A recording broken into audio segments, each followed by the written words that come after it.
Hello there everyone, my name is Giovanni with Haverford Township Free Library, and welcome back to another Teens Reading Roundup. Now, today's a bit different. I'm back in the library, so I'm trying to actually do some physical books today that we currently have instead of just doing hoopla like normal. Now, the theme for today is going to be a bit more magical fantasy with it, just because it's a very special wizard's birthday coming up soon, so I figured we could focus a little bit more on witches and wizards, sorcerers, and all that fun magic that we'd like to get into when we start a new book like that. We like discovering new worlds a lot of the time, it seems. But on with our books, so first one that we have today is a very famous one. It's called Amulet by Kazu Kishihara, or Kibuishi, my apologies. Now, this is one you've probably seen go in and out a good amount of times. If you haven't read it yet, I definitely recommend it because this is a series that got started in 2008 and it's just still been so popular to today.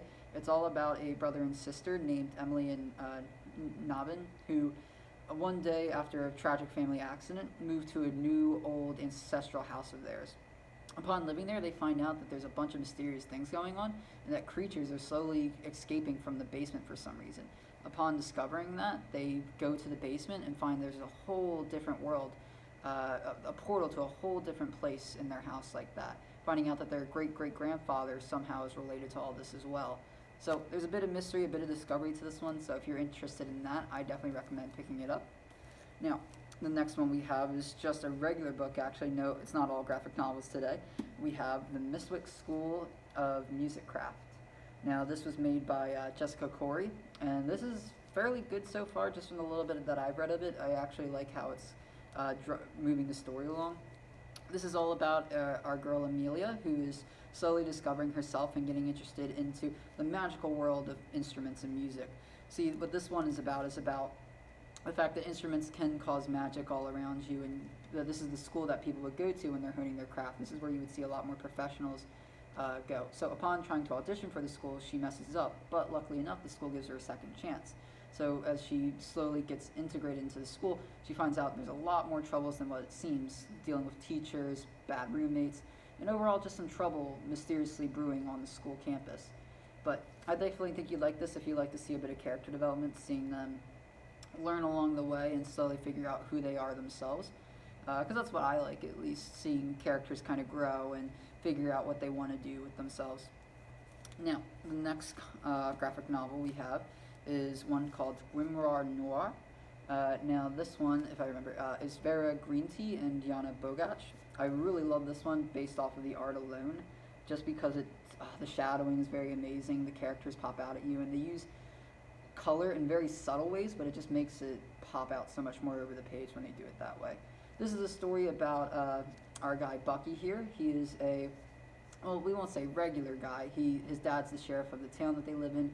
He loves his mom and his sister, and the town itself might just be filled with witches. People who he knows at least, but witches nonetheless.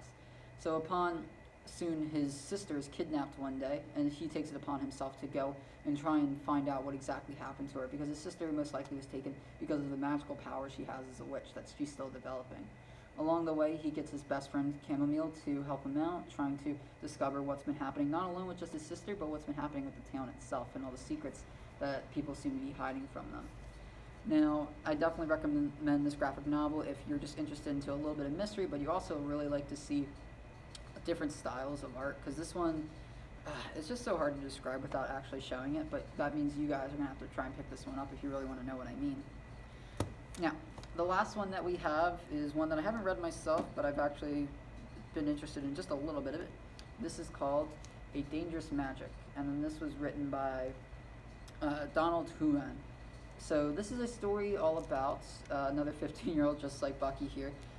This is about Frank Sampson, who isn't the best with people. He's definitely got a smart mouth on him. He's never enjoyed interacting with people, but he's also a forensic sorcerer. Yes, a forensic sorcerer. Those are things where he goes around helping solve crimes and cases. One day, the biggest case he has is about the Bishop of Oxford being decapitated. And upon going to see the scene, he discovers that the head is not actually belonging to the bishop.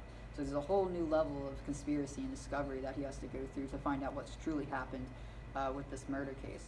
But along the way, he keeps trying to prove himself that he is someone worthy of being in his field, and that he's a very good sorcerer overall. Now, I think you guys would enjoy this one. Again, if same kind of thing with Mistwick School, is there's development in this, and it's definitely a character personally I can relate to, at least with the cockiness and a little bit of just the humor overall with it of how he talks with people. But let me know if you guys are interested in any of these guys. I definitely think these are some good ones, but maybe you have different opinions. Maybe you know some better magic ones. Please let me know. If you like, you can reach us on our website, or you can find us on any of our social media accounts, such as Facebook, Instagram, or YouTube at Haverford Township Free Library. All right, well, that's enough for me today. I hope that all of you have a very nice day. Bye-bye now.